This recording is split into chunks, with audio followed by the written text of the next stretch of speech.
欢迎乡亲继续收看《华视台语新闻杂志》。一个体制外特教老师会当为特殊的囡仔带来什么款的转变呢？36岁老师克抵抗师范体系来毕业，但是伊无行传统的路线，是发展出属于家己创新教育的模式。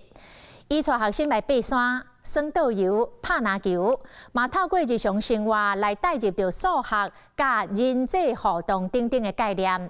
引导这有过动症、有自闭症的特殊的囡仔，走出到内心封闭的世界，发觉到因的才能，更加毋忘会当来打破到外界对因的限制。10多年来，已经陪伴几啊百个囡仔了。光头老师体制外一节课，咱做伙来看。快到了，来，等一下课完。希望带他们走出来，也是希望让别人可以看见这些孩子他们是有能力的。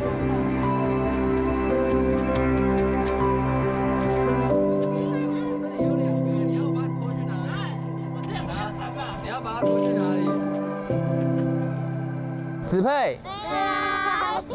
很好，非常好，很符合大家的平常的表现。OK， 以心。没来。尊重一下好不好？人家要举手了。OK， 好，那我们准备出发了哦。关键时啊有出日头的周末假期，准备要出去佚佗，这是这阵囡仔上欢喜的时阵。不要开。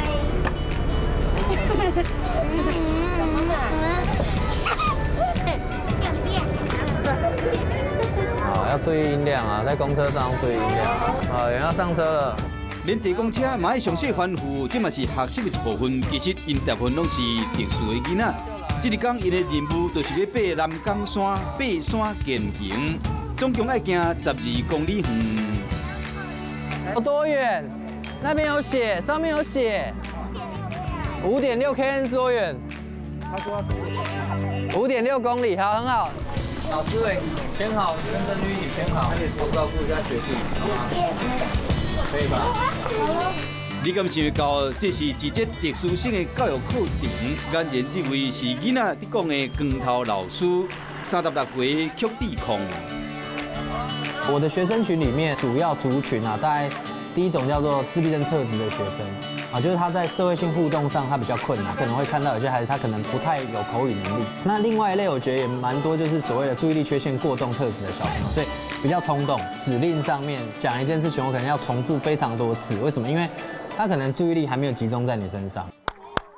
来，我问一下，来，有没有人在听？来，景怡、子佩、佩琴，啊，注意一下我这边。学生内面有脑性麻痹的、有自闭症的、过动症的囡仔，有情绪障碍、学习障碍学生。曲抵抗采取分明教育做伙间教，用辅助甲陪伴代替命令甲教条。这节课甲学校的课程真无共款。邀请。命令就是叫别人。对，是邀请。来，你示范一下邀请，怎么邀请？你说你可以跟我一起拍照吗？啊？拍照啊。好，Timothy， 去跟我拍照。You want take picture with you? OK， 好，他说可以啊。好，那你们就可以一起去了，好不好？那佩奇你就跟他们一起吧。透过登山的这个环境去锻炼孩子的自理能力，锻炼孩子跟别人的互动啊，例如说去分享他带的糖果饼干啊，去跟别人去连结啊。那很有趣的一点是，他们都不太会记名字，但是谁带饼干的话，他们就会记得那个人的名字。所以这个也是一个我觉得某种程度的一种社会化的一种练习。23岁智律特别惊青训，因为伊有重度的自闭症，参加课程2年外，本来差不多拢袂晓讲话，但伊自主思考，透过团体斗阵，一步啊一步进步，豆豆啊出现改变。我儿子已经23岁了，可是他的心智年龄来说，其实跟现在这些小朋友其实是差不多的，因为他们没有口语，所以他们在生活上可能会受到一些挫折。但是他们挫折没有地方可以发泄，跟曲老师出来，其实就是要发泄他心中的那股怨气。他们的改变除了就是能力上以外，他们情绪相对也比较足。读高中的亲情，自细汉遇到当兵了后，在人际关系甲学习上拄着真侪困难。曲抵抗用引导并且会做课程的助教，顾更较细汉的囡仔，亲亲慢慢拍开心房。他这学期旷课很严重，他因为同侪的关系，很多关系，他觉得很挫折、落寞。那老师就从这一方面去跟同学之间了解孩子在学校到底是一个什么样的情况，就这样慢慢帮孩子带回去教室。因为小时候我自己冲动控制也不是很好，为什么会念到特教？不是因为我自己有这个问题，是因为我填错志愿，所以上了特教系。但是我觉得很幸运，我很喜欢心理学家荣格说的一句话，就是每个人生命当中有非常多有意义的巧合。我觉得我做特教工作，我念特教是非常有意义的巧合。邱志康自细嘛是注意力有缺陷的过动囡仔，亲身的经验更加会了解要安怎教囡仔斗阵。伊是师范体系培育出来特教老师，不过伊无行传统的路，为大学时期伊就开始陪伴有特殊需要的囡仔，在学校体制外透过自然情景，带囡仔学心，为错误中一摆一摆成长。每个场域都能变成学习的教室，像这种爬山课程呢，不只可以让学生体验户外活动，也能训练他们的社交能力。而从2012年到现在，曲志矿已经服务将近600位学生。500对不对？好，那这个是多少？100，好，100块。那你看看哪一个茶你可以买？在日常生活中带入数学、情绪控制等等概念，邱志康除了带学生爬山、毛岛游的课程、篮球课，创造出属于家己的创新教育模式。老师很好。确定吗？有吗？有啊。老师很烦呢，一直管呢。像是爬山爬不动的时候，他会鼓励我。老师带我们到一些室内的活动。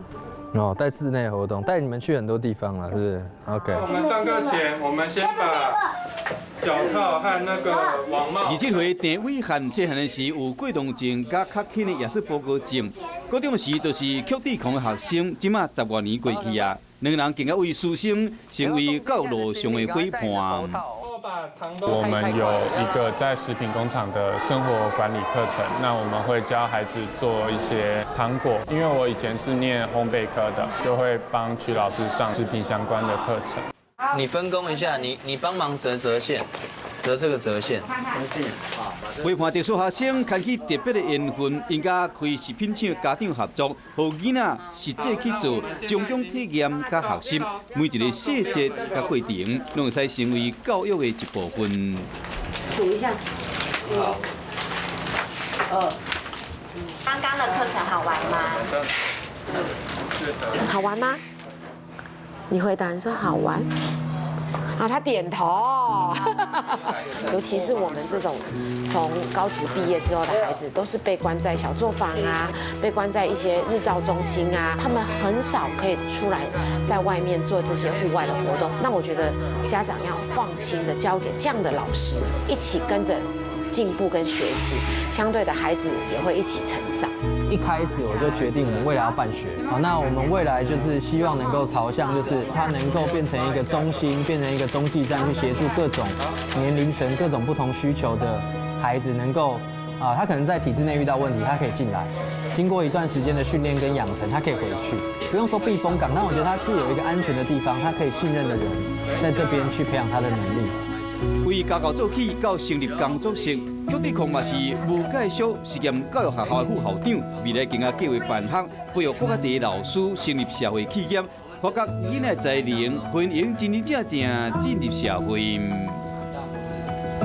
我觉得最开心就是情绪真的稳定很多。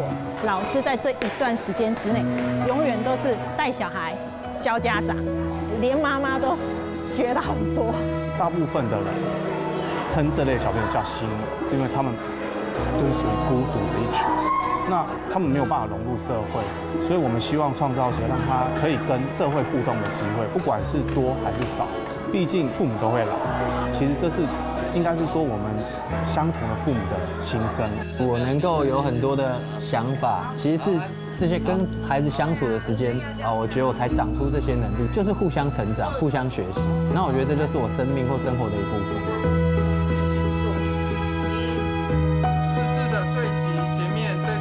一个体制外的光头老师突破传统的限制，改变教育模式，甲囡仔甲家长共同成长，行入特殊教育这条道路上，因拄到彼此了后，写下美好的人生故事。